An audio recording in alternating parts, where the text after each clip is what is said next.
pagrindinis argumentas, todėl kad darant klausimus atsakymus tiek Neringai Venckienei, tiek prokurorui, tiek kitiems, tai čia tik paklausimas.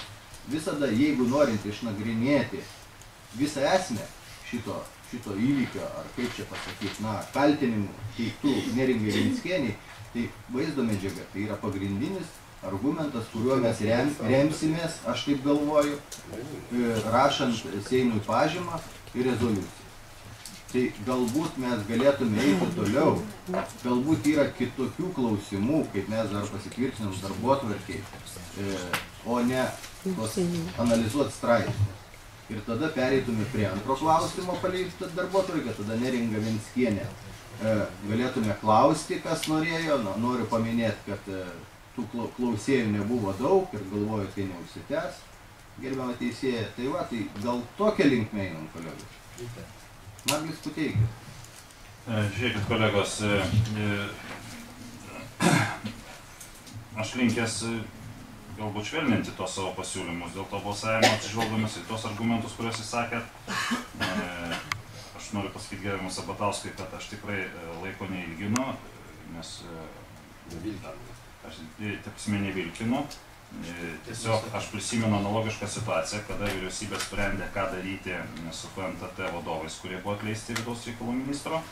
Ir buvo viešai pasakyta, kad vyriausybė planuoja posėdėje priimti nutarimą, panaikinti vidaus reikalų ministro įsakymą ir grąžinti Gailių ir Giržadai pareigas. Ir tada vidaus reikalų ministerijos teisės departamentas padarė spaudos konferenciją, išsiuntė spaudai viešą pareiškimą, kad jeigu vyriausybė išdrįs įsikišti į jų reikalus, jie nedelstami paduos Kubilių visą vyriausybę ir tą nutarimą į teismą. Ir dėja, man labai gaila, kad šito tokio griežto teisininkų pareiškimo išsigando 2 liberalų ministrai ir vyriausybės posėdžio pradžioje pasakė, kad jie nebalsuos už Kubiliaus teikiamą pasiūlymą, vyriausybė nesurinko balsų daugumos ir sprendimas nebuvo priimtas. Iškai mes gavom tokį precedentą. Kažkokie teisininkai, kurie po to pretenduoja vyriausios rinkimų komisijos, pareiškia ultimatumą premjerui ir visam kabinetui, kad jeigu jūs kažką padarysit, mes jūs paduosim teismą. Ir gavosi rezultatas toks, reiškia, parlamentinėje respublikai vyriausybė pagrasino paduoti teisės skyrius iš teisės departamentas iš vienos ministerijos, vyriausybė išsigando. Dabar mes turim labai panašią situaciją, kai 3 pareigūnai, tai yra vidaus reikalų ministras, antstolė ir prokuroras aiškina, kad ir kas, kad kreipėsi, tegu savo kreipėsi, kas jie tokie, mes neduosim. Tai galbūt iš tikrųjų mes tada galėtumėm sureaguoti bendro pareiškimo, taip kaip pasiūlė pirmininkas, kad aš visiškai pritariu gerbiamo Jurkevičiaus pateiktam vertinimui, kad ministrui nedėrėjo tai pasielgti. Aš manau, kad nedėrėjo pasielgti ir antstoliai ir prokurorai.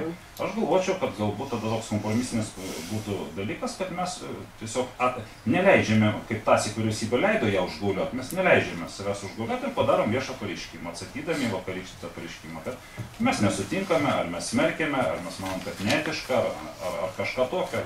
Reiškia, padarom tiesiog savo nuomonę, išsaugodami ne savo asmeninę, o viso Seimo, visos komisijos saugumą. Aš manau, tai bus kaip šaltas dušas šitiem pakankamai arogantiškiem trim pareigūnam ir tada ateityje galbūt tikrai mes galėtum labai normaliai. Tai va, tai aš atsiimčiau, jeigu nieks neprieštarautų savo pasiūlymą dėl 3 konkrečių kreipimusi ir siūlyčiau kompromisą, kad mes tiesiog darom vieno sakinio pareiškimą, kurį vertinam, kad tai yra nederama tokia viešos pozicijos dėstymas, neišsiuntus mums atsakymus. Gerbimi kolegos, noriu sureaguoti Naglio pareiškimą. Gerbiamas Nagli, jūs jau dabar padarėte, kurį filmuoja sėkmingai fone priešais mane sėdinti, nors aš prašiau operatorių nefilmuoti, tai jūs toliau filmuokit. Ačiū. Taigi dar norėčiau vieną tokį pastebėjimą iš Seimo laikinųjų tyrimų komisijos įstatymą pacituoti. Tai yra būtų 4 straipsnis, 5 dalis.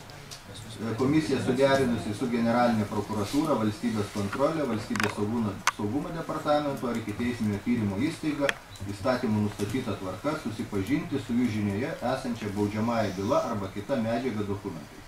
Tai va, tai mūsų galimybės didelės ir bus jos išnaudotos visos, kas mums priklauso pagal įstatymą, mes viską tą padarysime. Bet vienas dalykas, mes tai paklausime. Praėjo čia tik, palaukit, kiek čia dabar, tai 18-16 valandų kiek tai praėjo. Būkit tokie pakantus truputį, mūsų paklausimai parašyti, jūs matote. Gerbiamo ponia Kuodytė. Pirmininkė, man atrodo, kad mes buvom apsisprendę, kad šitoj salėje filmuoti nereikia. Taip. Tai bus nedaromi įrašai. Taip. Tai kaip vertinti?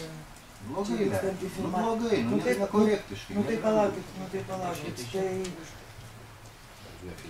Buvo padarytas prašymas, atsiprašau, buvo padarytas prašymas, kad operatoriai netrukdytų. Šita paunė niekam netrukdė. Ne.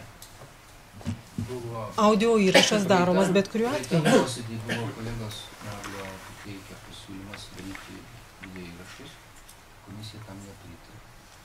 Tas sprendimas galioja visiems filmuotojams, ar tai būtų Seimo, ar tai būtų... Buvo siūlymas transliuoti internetu, o ne daryti įrašus. Buvo pasiūlymas ir transliuoti internetu. Palaukit, šiaip jau mes kalbamės, o nediskutuojam su jumis. Aš vis dėlto siūlyčiau, kad čia filmavimas būtų nutrauktas. Kitu atveju mes tada galim įsileisti visas kameras. Gerbiama Kuodytė, pasiūlymas priimtas, ponia priešais manęs sėdinti, išjungite kamerą, būtų gera.